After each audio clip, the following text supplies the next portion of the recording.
السلام علیکم ورحمۃ اللہ وبرکاتہ۔ بسم اللہ الرحمن الرحیم۔ صلوات و سلام رسول اکرم اور ان کی آل اطہار پر۔ آج کی اہم خبریں: مذہبی سرگرمیاں اور داغستان کے شیعوں کی دینی شناخت کا تحفظ۔ شام میں داعش کے انتہا پسند سنی گروہوں کی پھر سے تنظیم کے لیے سنگین خطرہ۔ طیارہ حادثے میں مہاراشٹر کے نائب وزیر اعلیٰ اجیت پوار چل بسے۔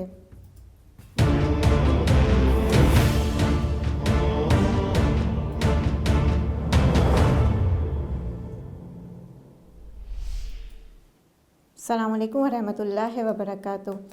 میں مریم مشتبہ شیعہ ویوز میں آپ کا خیر مقدم کرتی ہوں۔ مذہبی سرگرمیاں اور داغستان کے شیعوں کی دینی شناخت کا تحفظ بحیثیت ایک اقلیت دباؤ میں داغستان کے شیعہ رشیا کے شمالی قفقاز میں ایک تاریخی اقلیت سرکاری پابندیوں اور سماجی دباؤ کے باوجود مذہبی تقاریب کے انعقاد اور اہل بیت علیہ السلام کی تعلیمات کی تعلیم جاری رکھے ہوئے ہے۔ یہ چھوٹی کمیونٹی اپنی دینی اور ثقافتی شناخت کے تحفظ کی کوشش کرتے ہوئے علاقائی شیعہ روابط میں اہم کردار ادا کر رہی ہے۔ میرے ساتھی کی رپورٹ پہ ملاحظہ فرمائیں۔ داغستان کے شیعہ بنیادی طور پر اس جمہوریہ کے دور دراز پہاڑی علاقوں میں رہنے والی پہاڑی اقوام سے تعلق رکھتے ہیں اور ان کے تاریخی پس منظر 16ویں اور 17ویں صدی عیسوی میں شمالی قفقاز میں ایران صفوی کے اثر اور رسوخ سے جڑی ہے۔ یہ مذہبی اقلیت ہونے کے باوجود محرم اور ماہ شعبان کی عیدوں جیسے مذہبی مواقع کو جوش و خروش سے مناتے ہیں اور اپنے دینی مدارس اور چھوٹے حسینیوں کو فعال رکھتے ہیں۔ اسلامی نیوز نیٹ ورک کی رپورٹ کے مطابق شیعوں کی تعلیمی اور ثقافتی سرگرمیوں میں قرآن کی کلاسیں، احادیث اور اہل بیت علیہ السلام کی روایات کی تعلیم اور حسینیوں کا انتظام شامل ہے۔ یہ مراکز روسی حکومت کی نگرانی میں ہیں اور تبلیغی سرگرمیاں اور عوامی اجتماعات کے لیے پابندیاں عائد کی جاتی ہیں۔ مڈل ایسٹ نیوز کی خبر رساں ویب سائٹ کی رپورٹ کی بنیاد پر داغستان کے شیعہ سماجی دباؤ اور سیکیورٹی خدشات جیسے چیلنجز کا سامنا کر رہے ہیں اور کبھی کبھی عوامی جگہوں پر مذہبی تقاریب کا انعقاد مشکل ہو جاتا ہے۔ تاہم عراق، ایران اور پڑوسی ممالک میں شیعہ علماء کے ساتھ رابطے انہیں اپنی ثقافتی اور مذہبی سرگرمیاں جاری رکھنے کی اجازت دیتے ہیں اور نئی نسل کو اہل بیت علیہ السلام کی تعلیمات سے آشنا کرتے ہیں۔ مذہبی تجزیہ کاروں کا ماننا ہے کہ داغستان کے شیعہ دباؤ کے باوجود مذہبی شناخت کے تحفظ میں مذہبی اقلیتوں کے استقامت کی مثال ہیں اور مذہبی مواقع پر ان کے فعال موجودگی علاقائی اور بین الاقوامی شیعہ روابط کو مضبوط بنانے میں مدد کرتی ہے۔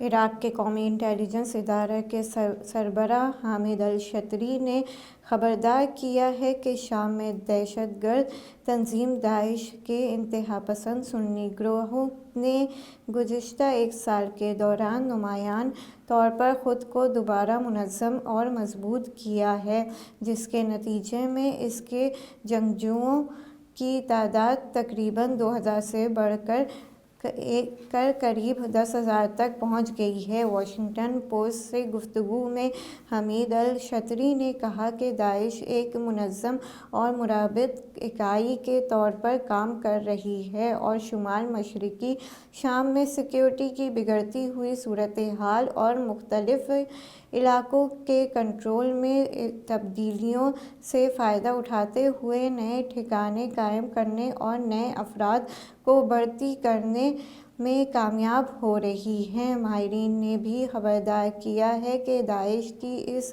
دوبارہ سرگرمی اور تنظیم نو کے عمل خطے کے امن و استحکام کے لیے ایک سنگین خطرہ ہے، جس کے اثرات نہ صرف شام بلکہ پورے مشرق وسطیٰ کی سلامتی پر مرتب ہو سکتے ہیں۔ مہاراشٹر کے نائب وزیر اعلیٰ اجت پوار بدھ کی صبح ایک نجی طیارے کے حادثے میں جاں بحق ہو گئے۔ وہ ممبئی سے بارامتی انتخابی مہم کے لیے جا رہے تھے۔ لینڈنگ کے دوران طیارہ حادثے کا شکار ہو گیا اور فیول ٹینک میں دھماکے کے بعد تباہ ہو گیا۔ اس حادثے میں اجت پوار سمیت طیارے میں سوار تمام 6 افراد ہلاک ہو گئے۔ واقعے کے بعد ریاست بھر میں غم کی لہر دوڑ گئی، جبکہ ہوابازی کے حکام نے حادثے کی تحقیقات شروع کر دی ہے۔ الجیریا میں بطور پناہ گزین رجسٹرڈ ایک تونسی سیاسی کارکنوں کو زبردستی تونس واپس بھیج دیا گیا۔ اس اقدام پر سنگین قانونی اور انسانی خدشات جنم لے رہے ہیں۔ خبر رساں ایجنسی AFP کے مطابق ایمنسٹی انٹرنیشنل کے بیان میں کہا گیا ہے کہ سیف الدین مخلوف کو اپنے وکلاء کو پیشگی اطلاع دیے بغیر تونس کی پولیس کے حوالے کر دیا گیا۔ تنظیم نے اس اقدام کو قانون عدم جبری واپسی کی خلاف ورزی قرار دیا اور تونس میں سیاسی جبر میں اضافے پر تشویش ظاہر کی۔ شامی حکام نے منگل کے روز اسکولز کے نصاب میں کردی زبان شامل کرنے کا حکم جاری کیا ہے تاکہ کردوں کے ثقافتی اور لسانی حقوق کو باضابطہ طور پر تسلیم کیا جا سکے۔ رشیا اليوم کی رپورٹ کے مطابق شام کی وزارت تعلیم کو ہدایت دی گئی کہ آئندہ 6 ماہ کے اندر تمام تعلیمی مراحل کے لیے کردی زبان کے نصاب تیار کریں۔ محمد عبدالرحمان نے زور دیا کہ یہ اقدام کردوں کے حقوق سے متعلق فرمان نمبر 13 پر عمل درآمد کے لیے ضروری انتظامات کا حصہ ہے اور یہ کہ کردوں کی ثقافتی شناخت شام کی قومی شناخت کا ایک اہم حصہ ہے۔ برطانیہ میں طوفان چندرا کے باعث شدید بارشوں کے تیز ہواؤں اور سیلابی صورتحال نے معمولات زندگی متاثر کر دی ہے۔ ملک بھر میں سیلاب کی 100 سے زائد وارننگز جاری ہیں، جبکہ برف باری کے خدشے پر یلو وارننگ بھی نافذ ہے۔ ریل، اندرون ملک پروازوں اور فیری سروس متاثر رہیں۔ سومرسیٹ اور درجنوں گھروں میں پانی داخل ہوا، جبکہ ناردرن آئرلینڈ میں ہزاروں گھر بجلی سے محروم اور سینکڑوں اسکول بند رہے۔ بڑے شہروں میں فردی طرز زندگی کے پھیلاؤ میں تنہائی اور نفسیاتی عدم تحفظ کو معاصر معاشروں کے سنگین چیلنجز میں بدل دیا ہے۔ یہ تشویش کسی ایک ملک تک محدود نہیں بلکہ صنعتی معاشروں میں دیکھی جا رہی ہے۔ اخبار گارڈین کی رپورٹ کے مطابق کمپنی مون اسکیپ ٹیکنالوجیز کی تیار کردہ ایپلیکیشن کیا آپ زندہ ہیں؟ تنہا افراد کی صحت اور سلامتی کی یقین دہانی کے مقصد سے بنائی گئی ہے، جس سے صارفین کی توجہ حاصل ہوئی ہے اور جو آج اس دنیا میں انسانی روابط کے خلا کی عکاسی کرتی ہے۔ اقوام متحدہ کے سیکریٹری جنرل انٹونیو گیوٹرس کے ایک تشویشناک عالمی رجحان سے خبردار کیا ہے کہ جس میں دنیا بھر میں بین الاقوامی قانون کی پاسداری کو نظر انداز کیا جا رہا ہے اور اس کی جگہ جنگل راج لے رہا ہے۔ انہوں نے غزہ سے یوکرین تک طویل تنازعات، شہری بنیادی ڈھانچے پر حملوں، انسانی حقوق کی خلاف ورزیوں اور انسانی امداد کی راہ میں رکاوٹوں کا حوالہ دیتے ہوئے کہا کہ یہ طرز عمل غیر ذمہ داری کو فروغ دیتا ہے، تشدد میں اضافہ کرتا ہے اور ریاستوں کے درمیان اعتماد کو کمزور کرتا ہے۔ خبر رساں ایجنسی خامہ پریس کے مطابق اقوام متحدہ کے سیکریٹری جنرل نے سیکورٹی کونسل کے اس اجلاس میں، جس کی گارڈشی صدارت صومالیہ کے پاس تھی، رکن ممالک سے مطالبہ کیا کہ وہ تنازعات کے حل کے لیے مکالمے اور ثالثی کے راستے اختیار کریں، انسانی حقوق کا تحفظ یقینی بنائیں، ریاستی خودمختاری اور آزاد عدالتی نظام کے احترام کریں۔ اقوام متحدہ کے سیکریٹری جنرل نے زور دے کر کہا کہ حقیقی انصاف اور جوابدہی کے بغیر پائیدار امن کا حصول ممکن نہیں۔ مرجع عالی قدر آیت اللہ عظمہ سید صادق حسینی شیرازی دائمہ ظلہ کا روزانہ کا علمی جلسہ حسب دستور منگل 8 شعبان 1447 ہجری کو منعقد ہوا، جس میں گزشتہ جلسات کی طرح حاضرین کے مختلف فقہی سوالات کے جوابات دیے گئے۔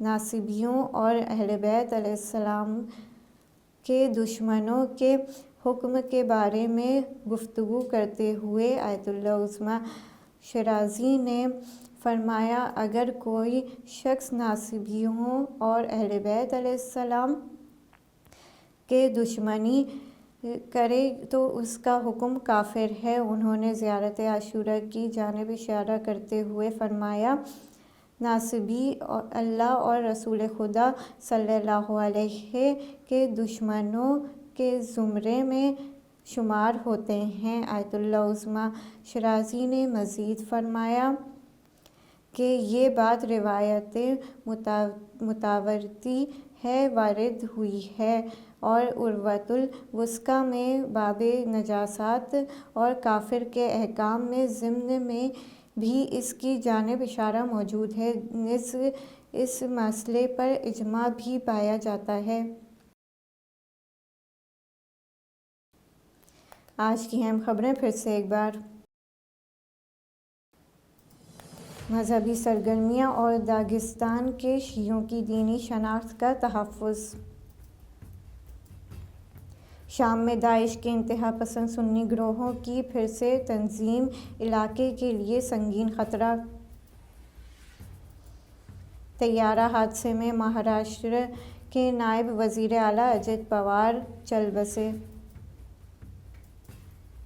الجیریا سے تونسی پناہ گزین کی جبری واپسی، انسانی حقوق کی کھلی خلاف ورزی۔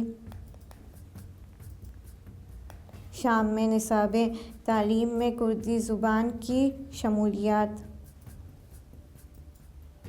برطانیہ میں طوفان چندر کے باعث شدید بارشیں و سیلابی کی کیفیت۔ ایپلی کیشن کیا آپ زندہ ہیں؟ آج کے زمانے میں انسان کی بڑھتی ہوئی تنہائی پر عالمی تنبیہ۔ عالمی سطح پر بین الاقوامی قانون سے چشم پوشی اور جنگل راج کی بالادستی عالمی امن و سلامتی کے لیے سنگین خطرہ۔ اگر کوئی شخص ناصبی اور اہل بیت علیہ السلام سے دشمنی رکھتا ہے تو اس کا حکم کافر ہے۔ آیت اللہ عظمہ شیرازی۔ آج کی خبریں یہیں ختم ہوتی ہیں، کل کی خبروں کے ساتھ ہم پھر حاضر ہوں گے، تب تک کے لیے السلام علیکم ورحمۃ اللہ وبرکاتہ۔ اللہم اجل ولیک الفرج۔